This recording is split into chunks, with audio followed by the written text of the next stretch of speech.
à la naissance de travaux qui prennent sans doute une allure encyclopédique, qui par le fait même pourraient être définis par cet esprit encyclopédique, mais qui, je crois, dans une certaine mesure, le dépassent, parce que ces travaux posent la question de l'universalité, mais quasiment sous une forme interrogative.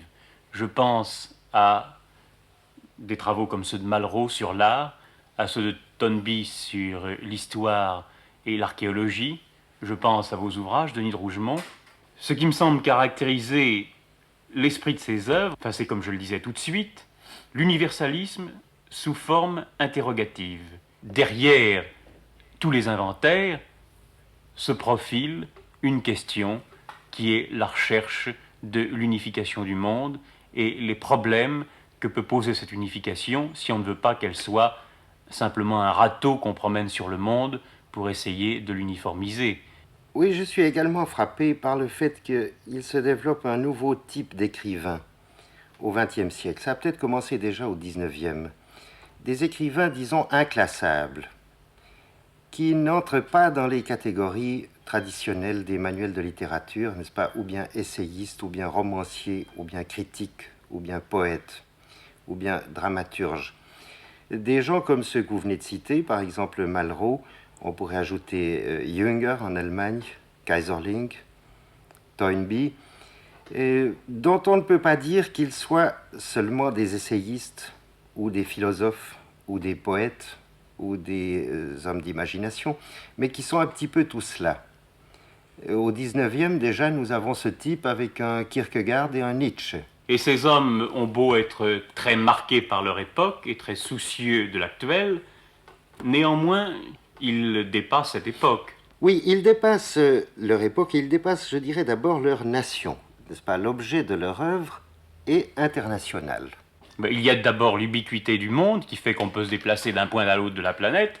Il y a aussi la présence constante de tous les épisodes de l'histoire et de tous les épisodes non seulement de l'histoire connue mais de l'histoire ignorée par le fait qu'en ce moment il y a la pioche de l'archéologue qui est en train de travailler, qui est en train de nous déterrer une civilisation que nous ne soupçonnons pas, qui brusquement va intervenir dans notre vision d'ensemble du monde.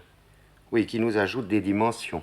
Alors il faudrait voir quelle est la source, parce qu'un mouvement comme celui-là, qui brasse une documentation considérable, qui suppose un éclatement de la conscience, de la raison, il faudrait voir d'où cela vient. Ça ne s'est pas fait en un jour. Je crois que ça part de Montaigne.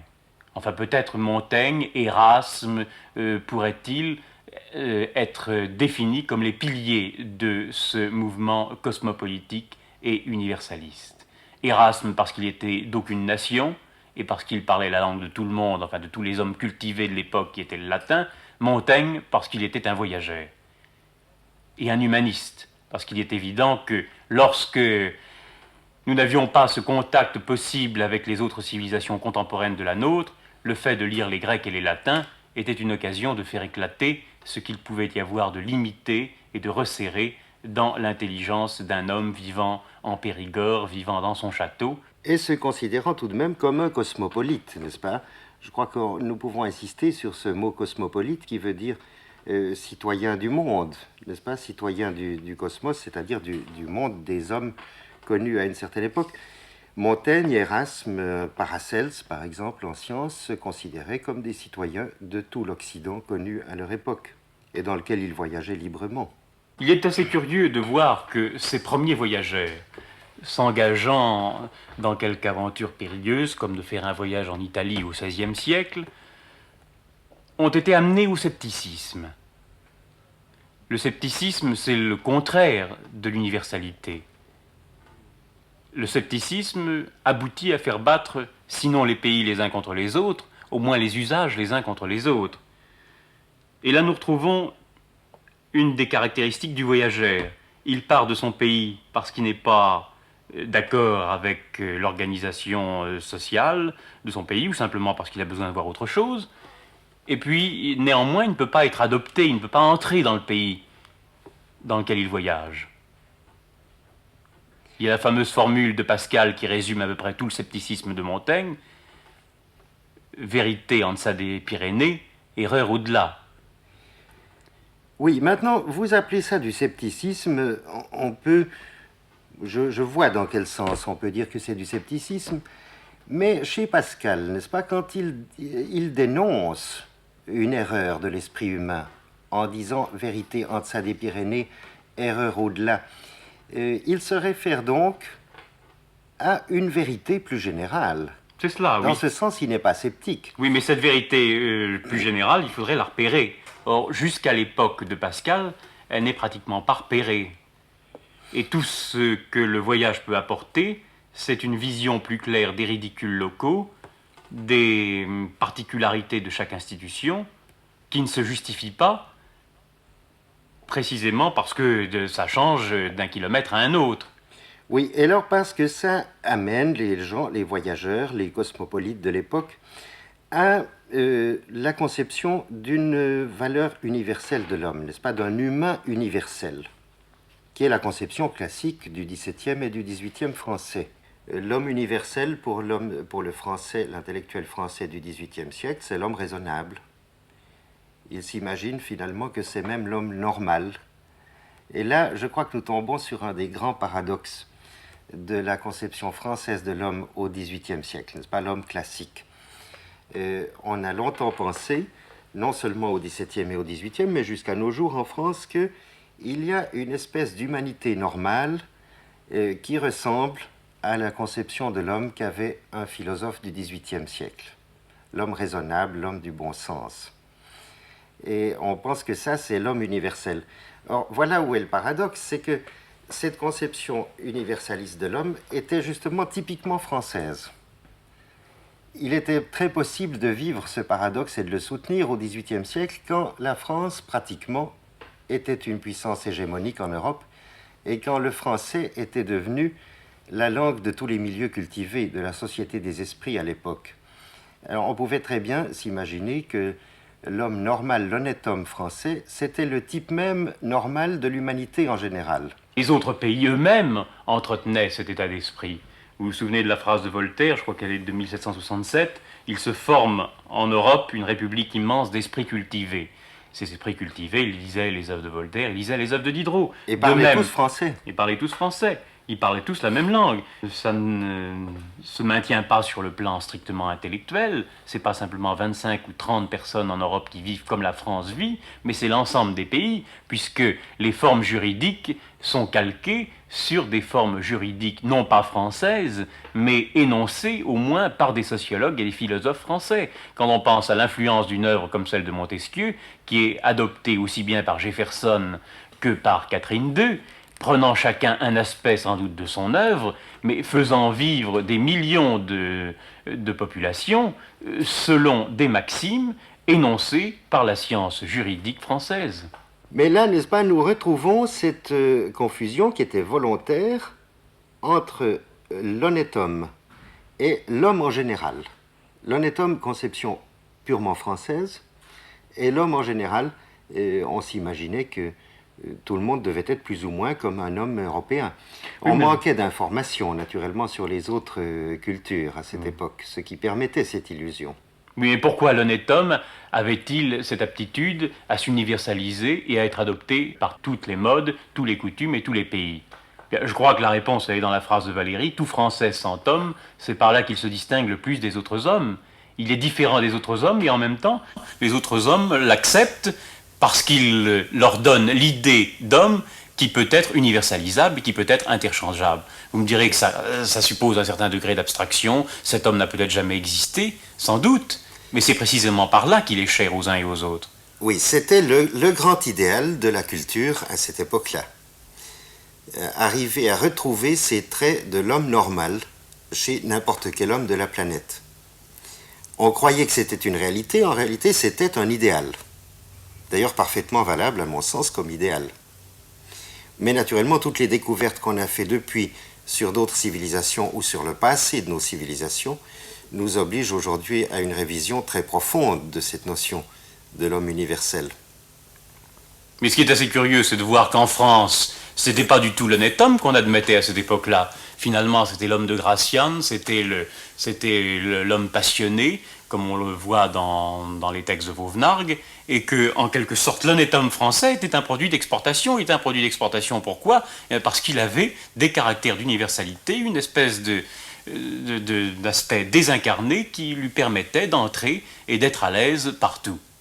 Oui, c'était l'homme le plus communicable.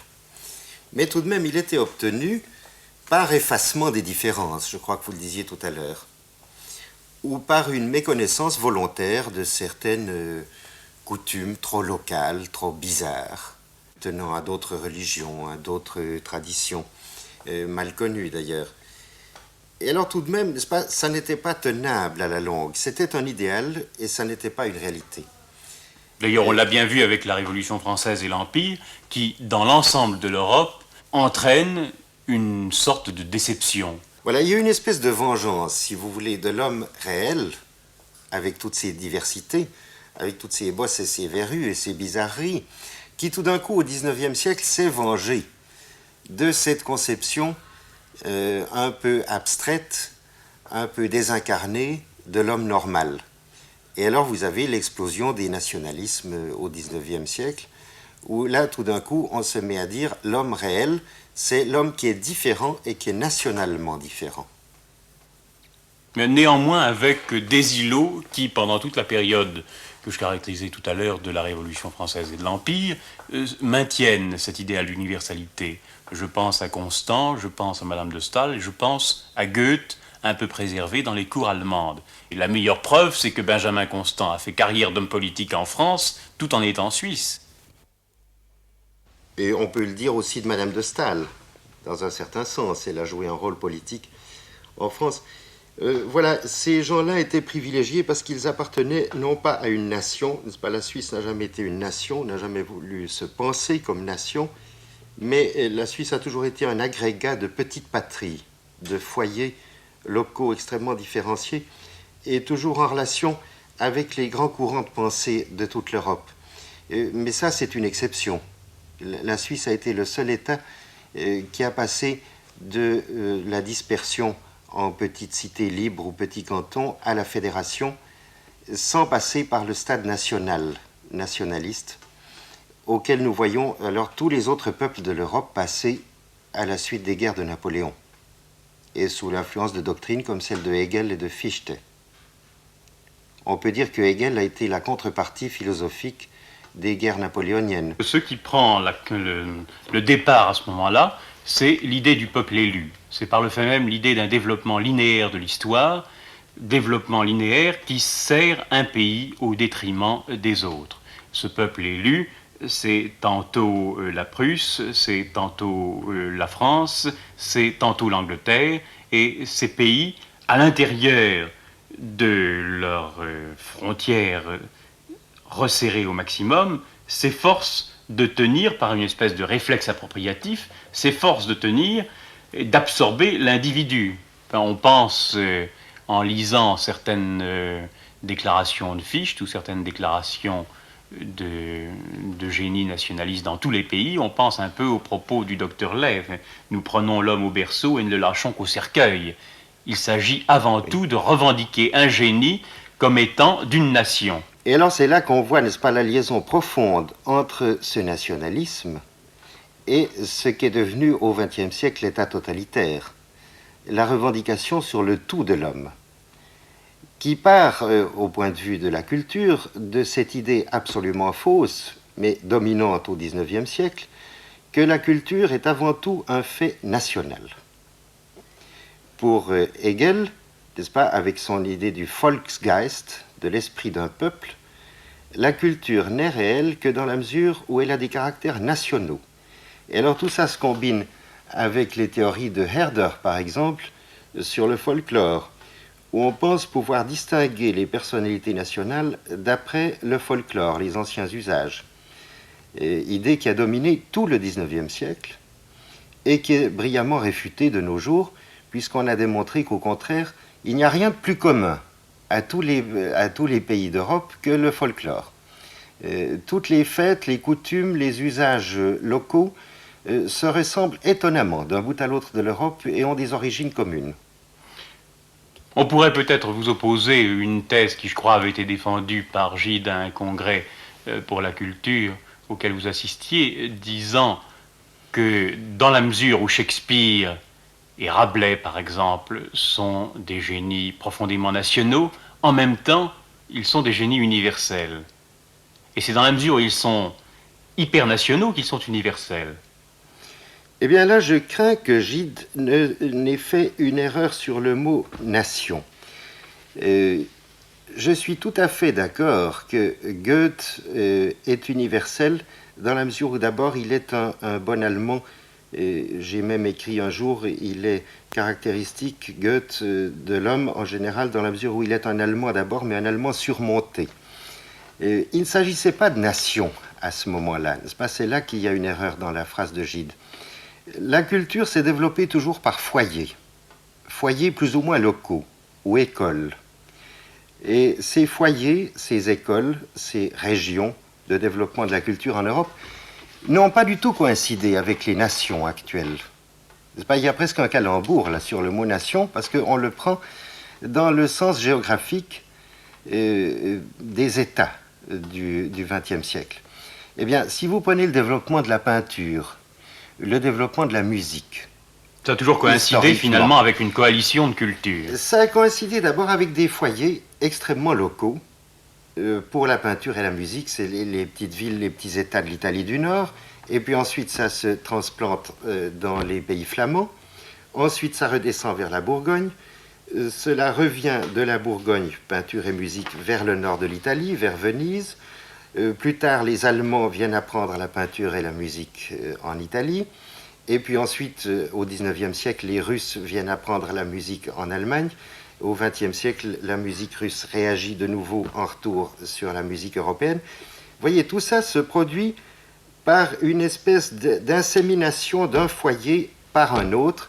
Et aucun de ces foyers ne correspond à une de nos nations aujourd'hui. Oui, je crois qu'on n'en finirait pas de citer le nom de tous les peintres ou de tous les musiciens ambulants qui sont allés se mettre au service des diverses cours d'Europe. Il y a Ribera, il y a Poussin, il y a Boucher, il y a Fragonard, il y a Grétry, il y a Mozart, il y a Meyerbeer. Les frontières des nations étaient une occasion de communication constante. C'était des seuils par où passaient les artistes, avec toutes sortes d'autres denrées qui pouvaient circuler. Tandis que nous avons une idée des frontières qui est tout à fait différente. On cherche avant tout maintenant la clé qui ferme et non pas la clé qui ouvre, et dans tous les domaines. La grande erreur qu'on commet en parlant de culture nationale, à mon sens, c'est que on veut donner des frontières à une culture, frontières qui sont les mêmes que celles de l'état civil, de l'économie, de la langue et autrefois de la religion. Or, toutes ces réalités se recouvrent d'une toute autre manière, n'est-ce pas, ne sont pas coextensives. Et alors, pendant tout le XIXe siècle, on a développé dans les manuels d'école cette idée monstrueuse de culture nationale qui ne correspond à rien de ce que nous montre l'histoire de la culture en Europe. Oui, on pourrait d'ailleurs constituer une sorte de sottisier de toutes les manifestations nationales, et tout ministre des Beaux-Arts dans tous les pays du monde se croyait obligé de revendiquer le titre de sa culture, le titre et la nationalité de sa culture, comme vraiment l'essence même de cette culture. Et j'ai sous les yeux un texte d'un ministre italien des Beaux-Arts de 1926, qui est tout à fait typique. Il faut imposer, disait-il, à nos artistes un principe d'italianité. Quiconque parmi eux s'inspire de l'étranger est coupable de lèse-patrie, comme un esprit qui fait entrer l'ennemi par une porte dérobée. Oui, alors ça, c'est une expression de la barbarie nationaliste, n'est-ce pas, qui a dominé le 19e et qui, au 20e, a abouti à cette glorieuse exagération et hideuse exagération qu'est l'État totalitaire. Et d'ailleurs, dans laquelle tous les États, finalement, sont entrés au moins à un certain degré. Voilà, la science française, la chimie allemande, les mathématiques soviétiques, n'est-ce pas? Vous avez eu des mathématiques nazis aussi à une certaine époque. Tout ceci, c'est une série de monstres. Et ces cultures sont conçues un peu comme des arsenaux qui se développent à l'abri des frontières et qui ont une puissance de projectiles à peu près équivalent aux armées qui veillent aux frontières. C'est le même phénomène. Oui, n'est-ce pas? On met la culture au service de buts proprement politiques extrêmement transitoires et sans grand intérêt. puisqu'au contraire, il diminue la force de cohésion et de rayonnement de l'Europe. Mais je crois que c'est une période dépassée, tout cela. Nous sommes en train de dépasser le nationalisme culturel par tous ces auteurs que vous citiez en débutant, n'est-ce pas, dont l'objet même d'investigation dépasse le cadre national et redevient mondial, et dans ce sens manifeste la véritable vocation de l'Europe. Il y a une chose qui m'a toujours beaucoup frappé au point de vue européen, c'est que les Européens ont découvert le reste du monde, ont découvert le passé par l'archéologie et l'ethnographie, ont découvert les autres civilisations, mais qu'aucune de ces autres civilisations n'a jamais découvert l'Europe.